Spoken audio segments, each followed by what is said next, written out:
मेरे इस चैनल पे आपका स्वागत है। कहानी का शीर्षक है उड़ान। संगीता ने घर में प्रवेश किया तो उसका दिल काफ़ी घबरा रहा था। वह काफ़ी तेज़ तेज़ चल रही थी, इसलिए उसकी सांसें भी काफ़ी तेज़ चल रही थीं। दम फूल रहा था उसका। मुकेश के घर आने का समय हो गया था, पर संयोग से वह अभी आया नहीं था। अच्छा ही हुआ जो अभी नहीं आया था। शायद कहीं जाम में फंस गया होगा।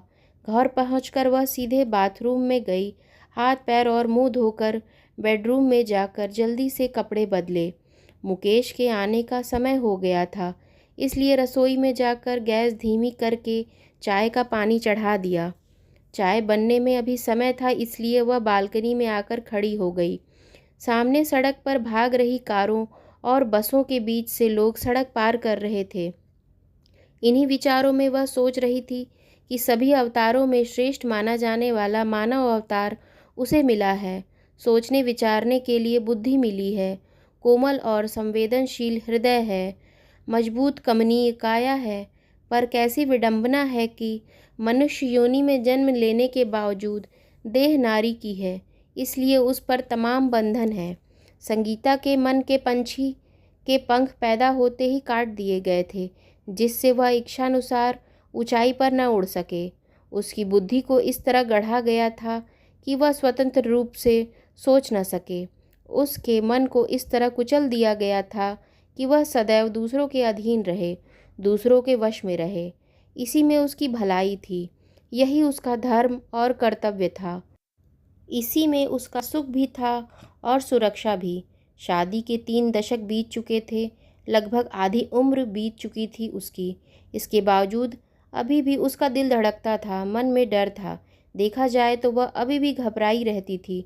मुकेश ऑफिस से घर आ गया होगा तो गुस्से से लाल पीला चेहरा देखना होगा, कटाक्ष भरे शब्द सुनने पड़ेंगे। मैं घर आऊं तो मेरी पत्नी को घर में हाजिर होना चाहिए। इतने सालों में तुम्हें यह भी पता नहीं चला? तुम्हारा ऐसा कौन सा ज़रूरी काम था जो तुम समय पर घर नहीं आ सकी? जैसे शब्द संगीता पहले से सुनती आई थी। वह कहीं बाहर गई हो, किसी सहेली या रिश्तेदार के यहाँ गई हो, घर के किसी काम से गई हो। अगर उसे आने में थोड़ी सी देर हो गई तो क्या बिगड़ गया? मुकेश को जस का तस सुनाने का मन होता, शब्द भी होठों पर आते, पर उसका मिजाज और क्रोध से लाल पीला चेहरा देखकर वे शब्द संगीता के गले में अटक कर रह जाते। जब तक हो सकता था वह घर में ही रहती थी। एक समय था जब संगीता को नृत्य का शौक था। बहुत अच्छा कथक करती थी वह। विवाह के बाद भी वह कथक का अभ्यास चालू रखना चाहती थी। घर में काम करते हुए वह झूमती रहती थी। यह एक तरह से उसकी आदत सी बन गई थी। पर जल्दी ही उसे अपनी इस आदत को सुधारना पड़ा, क्योंकि यह उसकी सास को अच्छा नहीं लगता था। सासू माँ ने कहा, अच्छे घर की बहू बेटियों को यह शोभा नहीं देता। बस तब से शौक धरा का धरा रह गया। फिर तो एक एक करके 3 बच्चों की परवरिश करने तक एक बड़े परिवार में घर परिवार के तमाम काम को निपटाने में दिन बीतने लगा। कितनी बरसातें और बसंत ऋतुएं आईं और गईं। संगीता की ज़िंदगी घर में ही बीतने लगी। संगीता, तुम्हें यह करना है, तुम्हें यह नहीं करना है। आज शादी में चलना है, तैयार हो जाओ। तुम्हारे पिताजी की तबीयत खराब है, 3-4 दिन के लिए मायके जाकर उन्हें देख आओ। 5वें दिन वापस आ जाना। इससे ज़्यादा रुकने की ज़रूरत नहीं है। जैसे वाक्य वह हमेशा सुनती आई है। घर में कोई मेहमान आया हो या कोई तीज त्योहार या कोई भी मौका हो, उसे क्या बनाना है यह कह दिया जाता, क्या करना है कोई यह उससे कहता और बिना कुछ सोचे विचारे वह हर काम करती रहती। ससुराल वाले उसका बखान करते। सास ससुर कहते, बहू बहुत मेहनती है, घर की लक्ष्मी है। पति मुकेश को भी उसका शांत, आज्ञाकारी, लड़ाई झगड़ा न करने वाला स्वभाव अनुकूल लगता था। पति खुशी खुशी तीज त्योहार पर उसके लिए कोई न कोई उपहार खरीद लाता, पर इसमें भी उसकी पसंद न पूछी जाती। संगीता का संसार इसी तरह सालों से चलता आ रहा था। किसी से सवाल करने या किसी की बात का जवाब देने की उसकी आदत नहीं थी। मुकेश के गुस्से से वह बहुत डरती थी। उसे नाराज़ करने की वह हिम्मत नहीं कर पाती थी।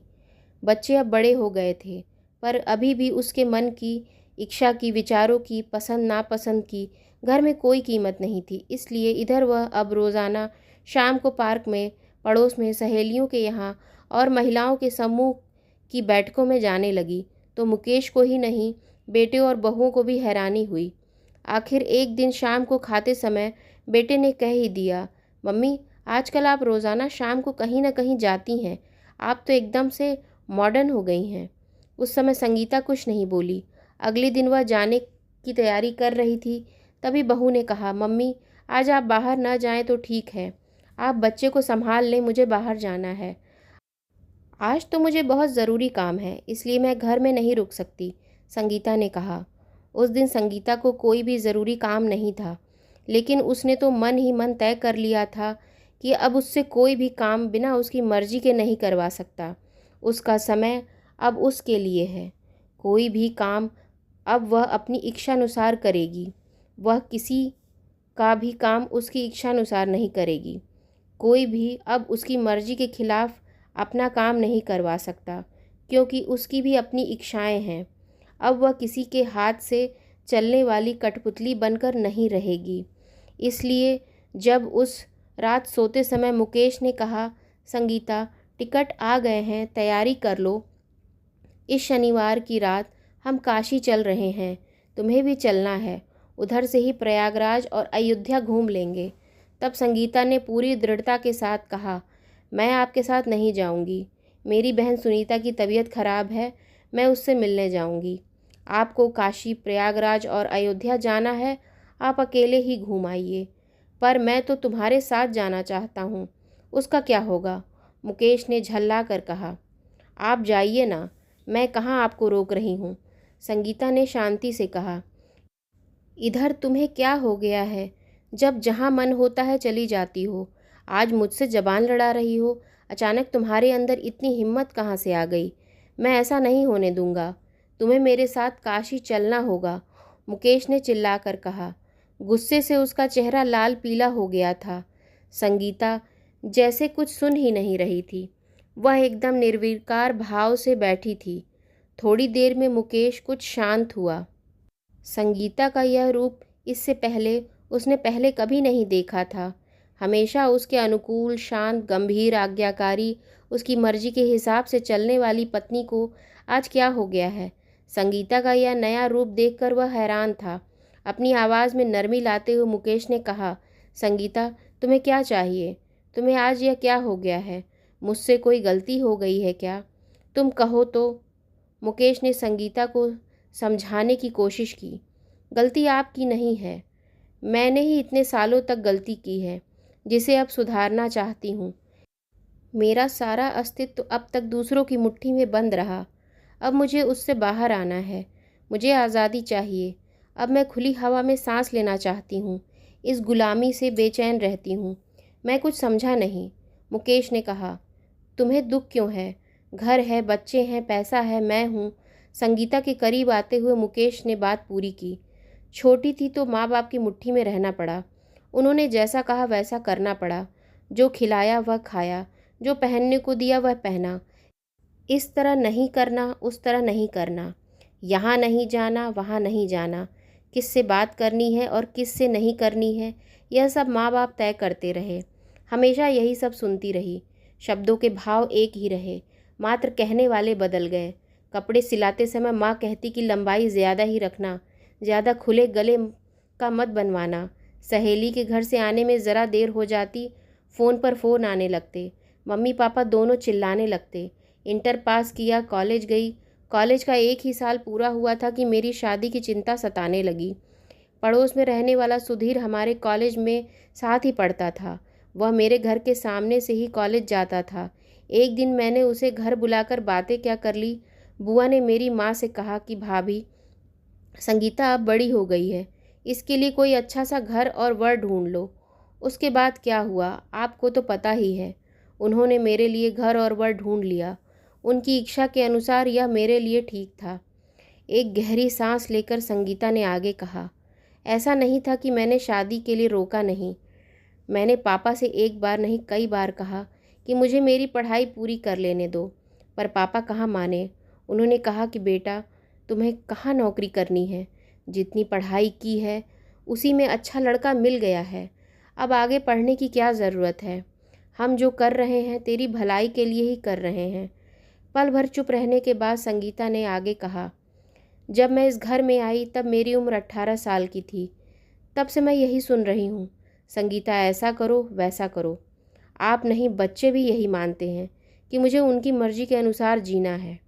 अब मैं अपना जीवन, अपना मन, अपने अस्तित्व को किसी अन्य की मुट्ठी में नहीं रहने देना चाहती। अब मुझे मुक्ति चाहिए। अब मैं अपनी इच्छा के अनुसार जीना चाहती हूँ। मुझे मेरा अपना अस्तित्व चाहिए। संगीता, मैंने तुमसे प्रेम किया है, तुम्हें हर सुख सुविधा देने की हमेशा कोशिश की है। हाँ मुकेश, तुमने प्यार किया है पर अपनी दृष्टि से। आपने अच्छे कपड़े गहने दिए पर वे सब आपकी पसंद के थे। मुझे क्या चाहिए, मुझे क्या अच्छा लगता है, यह आपने कभी नहीं सोचा।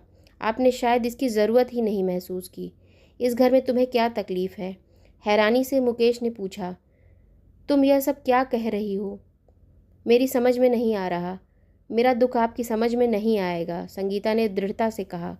घर के इस सुनहरे पिंजरे में मुझे अब घबराहट यानी घुटन सी होने लगी है। मैं खुद को बंधक सा महसूस करती हूँ। आज सबकी मुट्ठी खोलकर अब मैं उड़ जाना चाहती हूँ। मेरा मन, मेरी आत्मा, मेरा शरीर अब मुझे वापस चाहिए। शादी के बाद आज पहली बार संगीता इतना कुछ कह रही थी। हजारों साल पहले अयोध्या के राजमहल में रहने वाली उर्मिला से उसके पति लक्ष्मण या परिवार के किसी अन्य सदस्य ने वनवास जाते समय पूछा था कि उसकी क्या इच्छा है। किसी ने उसकी अनुमति लेने की ज़रूरत महसूस की थी? तब उर्मिला ने 14 साल कैसे बिताए होंगे, आज भी कोई इस बारे में नहीं विचार करता। उसी महल में सीता महारानी थीं। उन्हें राजमहल से निकाल कर वन में छोड़ आया गया जबकि वह गर्भवती थी।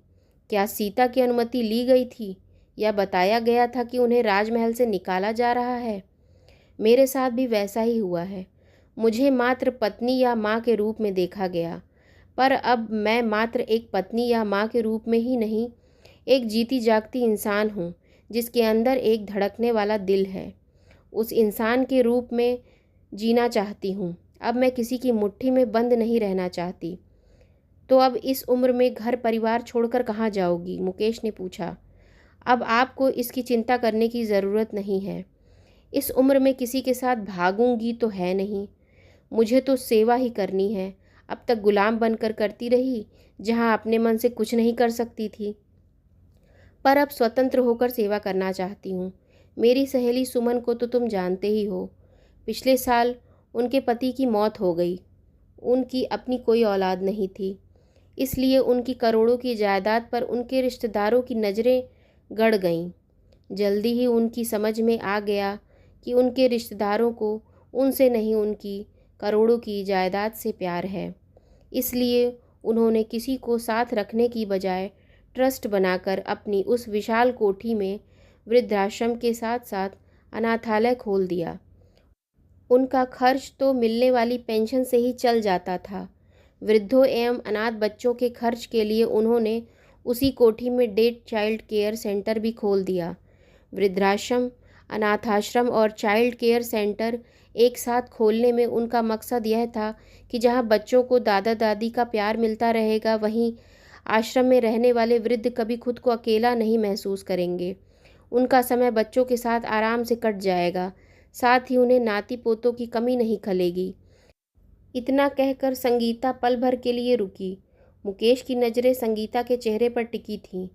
उसकी समझ में नहीं आ रहा था कि अचानक संगीता एकदम से कैसे बदल गई। संगीता ने डाइनिंग टेबल पर रखे जग से गिलास में पानी लिया और पूरा गिलास खाली करके आगे बोली। दिन में नौकरी करने वाले कपल को अपने बच्चों की बड़ी चिंता रहती है, पर सुमन के डे चाइल्ड केयर सेंटर में अपना बच्चा छोड़कर वे निश्चिंत हो जाते हैं, क्योंकि वहाँ उनकी देखभाल के लिए दादा दादी जो होते हैं।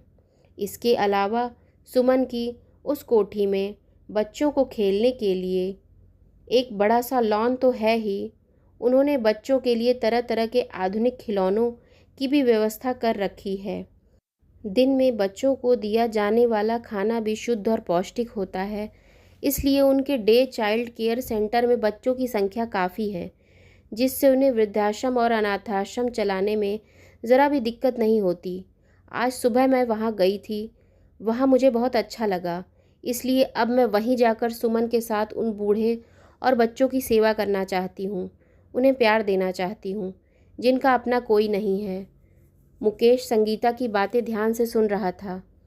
उसे विश्वास नहीं हो रहा था कि वह जो सुन रहा है वह सब कहने वाली उसकी पत्नी संगीता है। उसकी समझ में नहीं आ रहा था कि यह सब सच है या एक बुरा सपना। पर अब जो हो चुका है उसे सुधारने के लिए काफ़ी देर हो गई थी। तो ये थी मेरी कहानी। अगर आपको मेरी ये कहानी पसंद आई हो तो मेरी इस कहानी को लाइक करें और मेरे चैनल को सब्सक्राइब करें।